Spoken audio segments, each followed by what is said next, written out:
Here's what might be the first decent wrestling game, Mat Mania from the Taito Corporation, which graced arcades in 1985.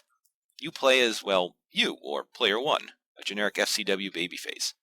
The later version of the game named the character Dynamite Tommy, so he's likely loosely based on Dynamite Kid Tom Billington, hopefully without the crippling injuries or outright sadism. And yeah, you can only play as one specific wrestler, and like Little Mac in Mike Tyson's Punch-Out, in a game full of colorful characters, you get the generic guy. The game follows the standard beat everyone else, become the champ formula. Once you insert a quarter, Title Wrestling Association announcer Corey berates you about the upcoming match. Up first is mandatory Road Warrior rip-off the Insane Warrior, or the Insane Warrior if you play the Japanese version. Strange that the character based on the no-selling monsters is the easiest guy to beat.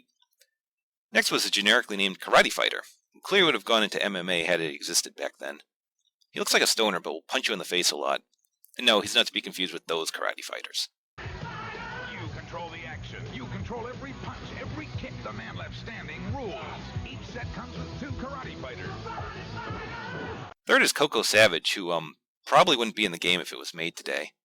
I'm told he's the hardest character in the game, and I believe it, because I can't beat him. He just shoulder blocks me into oblivion, or gives me a Mongolian chop, which my player sells like he's getting tasered. In WWF Superstars, you could regain your player's energy if you inserted a quarter, or if you did lose, you could have a rematch. Not so with Mat Mania.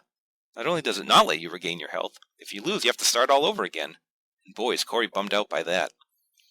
I do know that the Piranha, the obligatory masked man, is next. He has to be Shark Boy's dad. It just makes too much sense. Last is Golden Hulk, who looks like the love child of Bruiser Brody and Hulk Hogan.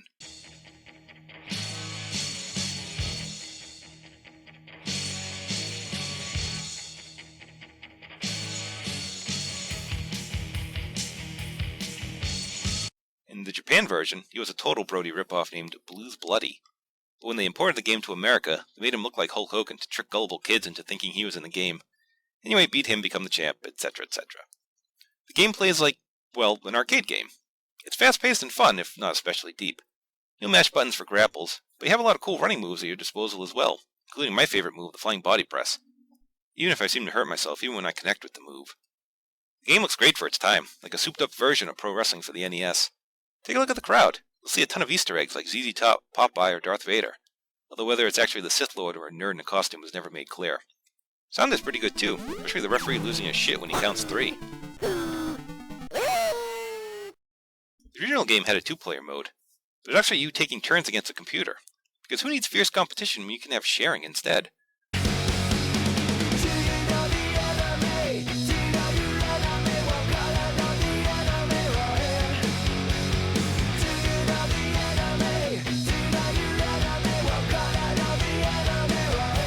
Mat Mania is by no means the best wrestling arcade game, but still pretty fun.